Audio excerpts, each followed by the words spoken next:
The football that Blades play is too slow and too predictable, say many. Vents here says, why is everyone blaming the players? Who's coaching them? This slow, negative, sideways, backwards play, then the last few minutes bang it long. We did it last year under Wilder and we're still slow, sideways, backwards, telegraph passing it. There's no getting crosses in and we are not flooding the dangerous areas. How are you all doing? We are, of course, reflecting on the latest loss to Hull City. That is now 8 out of 9, and we are getting slightly worried. We've got Connor and Dan back with us. Shex is still on holiday, so we're delighted this week to have poached another expression mark, long in the tooth blade, who's seen it all and done it all.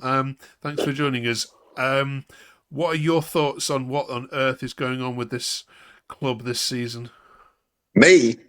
Yeah. Well, I mean, I've seen it. I've seen every game. I mean, I watch every game avidly, even from afar. I mean, the summer's just destroyed everything that was brewing, hasn't it? It's as simple as that. You know, they took a wrecking ball to it. It didn't need it. You know, they've got the right guy back in now, but I mean, unfortunately, he's just putting back the pieces of a broken piece of china, isn't he? And I mean, it's so difficult. You can tell yesterday they've got no confidence, that they're afraid to take a risk. And I think he's doing a little bit of what Howard Kendall did back in the 90s. I think he's coming and he's trying to shore them up first. I think he's making them more difficult to beat in terms of we're not losing 3-4-5 like we were. But in so doing, they've become very, very cautious and very, very dull in their play. Yeah. And I'm reading the social media this morning and everybody's screaming the same. They've got to go to two up front, and I think they have. They've got Ings and Campbell. Those two have got goals. You've certainly got experience with Ings.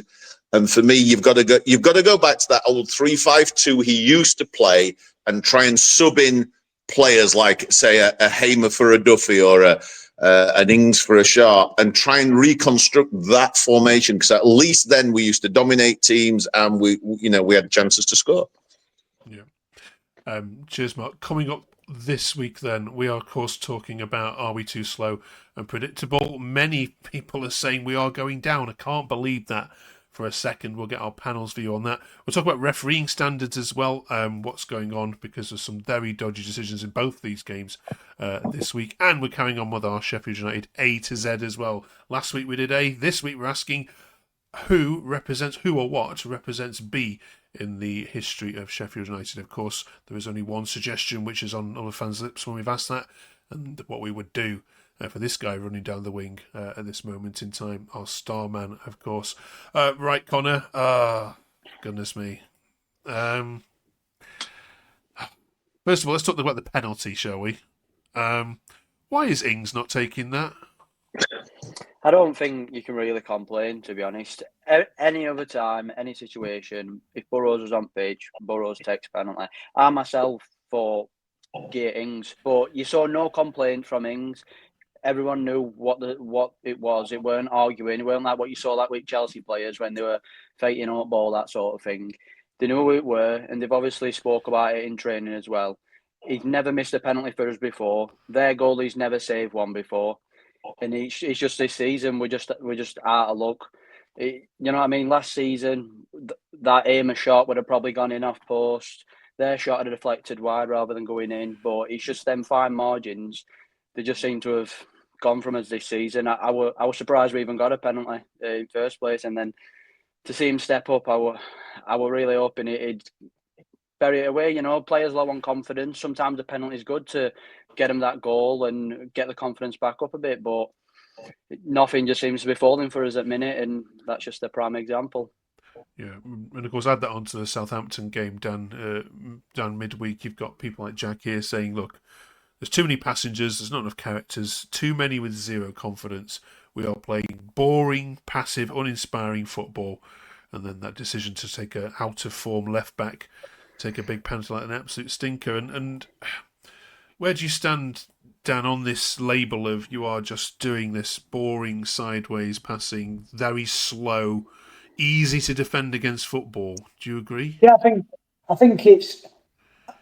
a lot of that as well has come from, and I'm going to be a little bit critical here, it's come from everybody's hero from last season, Sidney Pegg, the man that can't be dropped to some of our fans. I mean, I think I covered it last week about people saying they were going to go to Brentford. He won't go to Bradford. And for me, everything's sideways, backwards, but he seems undroppable. Alex Matos is levels and levels and levels above Sidney Peck. I'm not even, the boys come from Chelsea. He gets on ball and he wants to drive forward. Sidney wants to go backwards or back to keeper. And then that triggers the rest of the team. But the team's low on confidence anyway. But I think a lot of the fans have been quite critical on the performance because of the last two games. Because I look at it since Chris Wilder's come in, the lads were saying about playing with two strikers or whatever. But he's come in and he's showed it up a little bit with the three centre halves. If you're gonna go two up front, you can't play three centre halves. So there's a give and take amongst it. What do you want really? And it's really hard because as Mark covered, they took a wrecking ball to it. They've brought in Ruben Sellers, which they didn't need to do. They've put us a year behind. So Chris has got to now get players in January, get players out. I covered it last week. Unfortunately, lads, we are going to go down. There's nobody that's going to tell me any other. We don't score enough goals. But as for the performances for the last two games, people need to stop looking beyond defeats and actually look that we were a better team Tuesday night. We were a better team yesterday. The goalkeepers had one save to make in both games, and that tells you that the improvement there. It's baby steps, and I just think if you can get Tom Davies fully fit, you can get him in that midfield. Danny Ings up top potentially. We've got a chance because I thought he looked more lively than the strike in his 20 minutes on pitch yesterday than what any of our strikers have all season. So it's a work in progress in it, but unfortunately, we are going to be in that bottom three come end of season because it's too big of a job for him to sort out. Cheers, Dan. Mark, you alluded to this, and lots of fans are calling out for two up top now. This was one of them. Blade Scout said 5-2-1-2 next game. Play Matos and Davis centre mid, and Hamer in the 10, Ings and Campbell up top. If Chong wasn't injured, he'd be playing with Ogbeni at wing back over McCallum and Burrows. Do you think he's got little option after? I agree with Dan. I agree with Dan about this Peck thing. I mean, Peck was great last year in terms of you could see potential, but he got a big unit with him, helping him. He took the pressure off. I put on some social media posts today. For me, the best 10 or 15 minutes of yesterday's game was when they got Matos and Davis next to each other. We got on top and they could not get out. And that's when we started getting some balls in the box and some men forward. And I think you got to go with that. And they've got to give him a rest, It's maybe a bit too much for him. The pressure's maybe a bit too much for him. And, Chris has made a comment in the press this morning. He says, I'm working 12 weeks behind. Well, he's working 12 weeks behind with a squad that's not necessarily his. Some of it is, yeah. But one of the big factors where he has been successful is he's always recruited players of a certain mentality with a certain fight, and they bought in, he's driven them around the city, all that crap, right? He's shown them what United's about. These players he hasn't. So he's not only trying to get them to play a pattern of play, he's also trying to get them to buy into him and the club and what have you. And you can see that some of them just don't want to do it. They don't have the confidence to do it. They don't have the bottle to do it. And I agree with Dan. I think that 10, 15 minutes of Davis and Matos, it got us up the pitch. And it's only by getting up the pitch we're going to start creating some chances. You can't just sit and hold and hope for the one goal wins again, because these players won't do it. Cheers for that, both of you. Got to put this one to you, Connor. For the first time, I've seen Blades fans writing things like this. Josh says, club's a joke. We are 100% going down. Even Wilder can't get these players going. It's going to be a long old season because from this point, the players are simply just letting us down. I am resigned to League One. We even got a tweet from Shax, who's still on holiday in Florida, saying, yeah, we're going down, boys. You're not going down, Connor, are you? Based off recent performances and the season so far, you can't really argue other than nothing but finishing bottom at table, and worst of all, we're going to end up finishing below Wednesday at this rate. I mean, I don't even want to go to Willsborough and play them because all I can see is them beating us. They've got that fight and that spirit. Even though there are a bunch of kids with a few senior players left, they've got that fight and that passion to go out there and put a shift in and a performance, and you just don't see it from players. How many times I saw Amer, Campbell just walking round pitch when they should be running to support attacks, and just half of them don't look interested. And I know they're low on confidence, and it affects everything, your decision making, everything about your play. It's all down to your confidence and momentum in team. And we just absolutely derived of it. There's absolutely no confidence in any of them players whatsoever. And I think this is the worst starter team to ever had since we've reformed to Championship. And I think only team that's were this worse off and survived were them horrible lot from other side at City. So yeah, you've never seen Wilder come into a team that's struggling relegation wise and take us up. He come over and rebuild and built it that way, and he ain't got that time to do it now. Obviously we got rid of him, brought him back. It's just ruined everything. Like we've already touched on, that start of the season has just wrecked everything. And for me, I've just really got no hope at minute of seeing us even get to double figures in terms of points.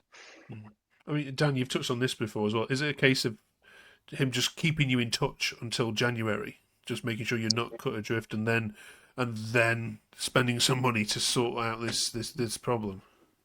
I think there is, yeah. I think as well, what a lot of the things we've got to realise is the three centre backs are new to the way that we're playing, and to be fair, arguably they've probably been the best three.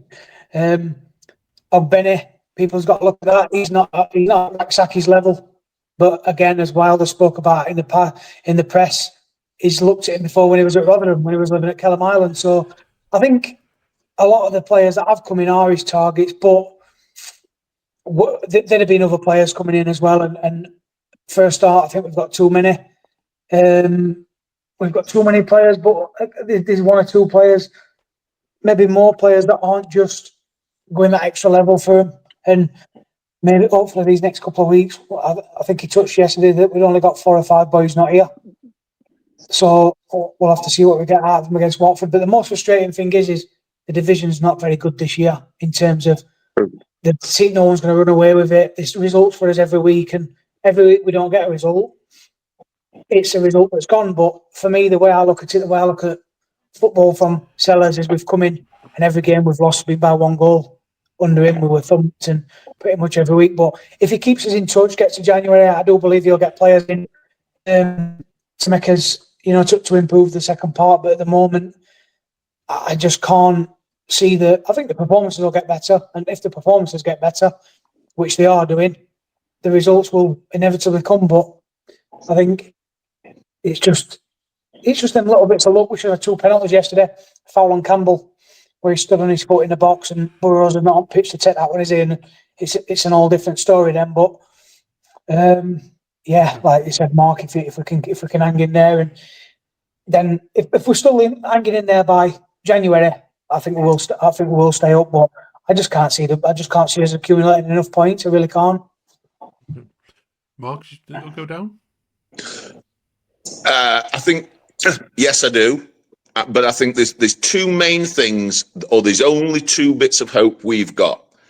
One, as all of you are saying, they've got to be in touch by January. And I would say by being in touch, I'm talking less than 10 points. And that's at the 1st of January. They can't be waiting till the 31st of January and saying who's available, we'll make some changes. It has to be 1st of January and they're in the door. And the second thing, which I'm very surprised has not yet happened, which is crucial to being in touch, is the free agent market. I am surprised that even in the 2 or 3 weeks Chris has been back, he hasn't yet gone in and tried to get some free agents. Now, I know they mentioned Patrick Bamford, and I'm not saying we should get Patrick Bamford, but there must be other players available, maybe from overseas, that are on no contracts. The contract's expired. They haven't got clubs. There's got to be some Danny Ingses, some Patrick Bamfords of the world that'll just limp us through long enough to January till they can, make some moves in the transfer market. And if we don't, then we will go down. It's as simple as that. I think you're right there, Mark. But I think also with that, pal, is when you're bringing players in who are free agents, then you're getting them up to speed in terms of being match ready. I.e. Tom Davies. So by the time you've done that, January's probably going to come around where they can play. So I I think, like with Danny Ings and Ben Mee, we were fortunate that Ben had kept himself fit, and they were already. We got them at the start of the season. But if you're going to sign a free agent now, it's probably going to be, you're looking at mid-November till he's ready to start games, and that's just too late, isn't it? So, but that's how desperate we are, Dan, isn't it? it is. But you're wanting people that's going to impact you now, and like I said, I do think it's not all doom and gloom, because I mean, I don't know. I mean, I'm reading a lot of comments today, and it is a when you lose mentality. We have we get upset and we don't see the facts. But since he's come in, every single game the performances have got better and better and better. I.e., we're creating more chances and we're having more shots at goal. So if that keeps happening, Watford up next, they're not great. I mean, all City, they were all raving about McBurney, and I think there was only one occasion all game he's beat Mark McGuinness in air. He absolutely bullied him. Didn't touch ball, and all he did spend all game complaining to the referee. That being against Ruben Sellers, McBurney had scored 3. Let's not make no bones about it. So what you were saying there would be great. Bamford would be a great option, but again, he can't just come in and play straight away, because he's been that much, and especially being injured, he's been that much out of shape. It's a tough one, but yeah, it would have been good to have got 2 or 3 more of them in. But I know he complained about that we're carrying 33 players already, which is way too much, I think. Cheers, fellas. It is Watford next, which is the good news. Is they are awful away from home. Well, they're awful just in general. Even though they won it the weekend, Thanks. saying they're just Thanks not, for that, not Mark. playing well. That. So yeah, it's going to go absolutely fine in the next home game. Promise you. Right, quick one on refereeing standards, Connor. We're not going to talk about VAR or are they getting worse. We know how bad they are, but are there any good ones? Are there any games that you sit through and go, "Oh, isn't that bad then?" Or No. Right. There is literally not a single referee that I have ever come across in recent history that I've thought, do you know what? He's done all right. They're just constantly stupid, and I really don't understand. Everyone in stands can always see what's happening, and refs, they just constantly bite dives and just petty stupid things. They're always inconsistent. Like, for example, all game, Aware gets booked for pulling a player back. Fair enough. First off, their player does exactly the same thing, just a foul, nothing said. And it's just annoying little things like that. There's no consistency. There's no desire for them to make sure they've got the right decision. They just, half the time, it just seems they just want to be centre of attention. Just for example, last home game, it just absolutely atrocious every week. I will guarantee we'll never get one this season. Yeah, City Peck's header from that corner. Connor, can you remember it? Against Southampton. Yeah, they're just terrible. It don't matter. It is. We always go into another game and think, you know what, it might be all right. So we'll give him a chance. I've not heard of this one, so that must be a good thing. We've not heard of him. 5 minutes in, and I'm already sick of him. And it's the same thing every week. Yeah, he had the same referee that you had on Tuesday did the Coventry game on Saturday, and it was awful there as well. So. Yes, not great. What's the solution though? Let us know in the comments if you genuinely, if you ever come across a good one, that'd be great. Right, and then a little of lightheartedness to finish off with this week. Last week we started the A to Z of Sheffield United history. So we're having one entry per letter of the alphabet, right the way from A to Z. We're up to letter B this week. I mean, there's some obvious entries here. Dan, AI, as I've mentioned when we asked them this question, who should go in it? Thorpe, Starboy. There's only got to be one choice, and the fantastic servant to the club, the late George Baldock. In other circumstances, I think I would have put Vasper Bokis in there as challenging George, but George was just different class, came for pretty much nothing, and probably as good as right back I've seen in probably much United, and at 41 years old, I've seen quite a few right backs, and we've had some good ones, but George for me were up there. Him and Vass were up there as the best two, but George, he gets it for me. What a legend, what a guy, and sadly missed by everybody, really. Yeah. Mark, we've thrown you in here. If you can think of any players or anything else beginning with B that should be in there for Sheffield United, I suppose we've got to put Bramall Lane in, haven't we? I mean, it goes for certain that Bramall Lane should go in. So. I mean, two spring to mind for B: Dave Bassett, Chris Basham, and for very similar reasons. They were both not from the area. They both relocated to the club when it was on its arse. Both of them for different reasons. Both of them didn't start well, and both of them over time turned both themselves around and the club round and the performances round and became legends. And for me now, I know Dave's just had his 80th birthday, but I said it to somebody this week, I would have Chris Basham back in a coaching role this week, today, coaching those 3 centre halves and teaching those 2 on the wide how to do the overlap role if I was there, because that value, that Chris Basham mentality, that Dave Bassett, the Billy Sharp, I know he's an S, but that's our success, because we're not a Manchester United, we're not a Liverpool with millions and millions. We have to tap in to what energy and what fight and what passion we can. And for me, those 2 Bs and George Baldock, of course, in spades, that's what we're about. And I think there's massive impact to those 2 Bs in your conversation. Brilliant. Connor, I'm not sure we've left you with Yeah, anything. do you know what? Because I was terrible last week, I made sure to revise this week, so I had a few. I of course had Baldock, and I thought of Basham as well, because I like Mark was saying how good he was for us over the years. I also had James Beattie. I know obviously I'm not as old as these 2, so for me, he's the best striker I've seen play for United. I know he weren't with us for that long, but he could do everything. I saw him score hat-tricks for fun, scoring. Hey, Connor, Barry Butlin, he was a striker with Bs.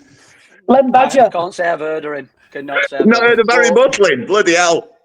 Also, Mark, for a non-player relating to B, the iconic match battle at Bramall Lane. Can't really. Oh yeah, I was there. Yeah. I've got another one. Right. The bouncing day massacre. Oh, yes. Yeah. Yes. It's got to be George Baldock, and it, lads. Should we agree? Because we'll I think have to put Baldock in, magnificent. I mean, all them names we've mentioned, absolute legends. Dave Bassett. I tell you what, Dan, you put George Baldock in that team yesterday, we don't lose that game 1-0. Yeah. Right. Well, lots potentially. I mean, deflection in it, but yeah, I know what you mean, pal. I mean, he wouldn't stand for the shit that's going on. He'd be around kicking the backside. Yeah. Well said. Right, there's where we leave it for another episode. Of course, we're missing now next week because of International Week. Join us in 2 weeks' time, and we'll be looking at C and looking back on that Watford game as well. Thank you very much, Mark, for your company this week. Been a pleasure, Cheers, mate. Bob. Thank you very much. Nice to meet you, boys. And thank you very much for watching. Do drop us a quick subscribe as well before you go. Have a good one. Cheers.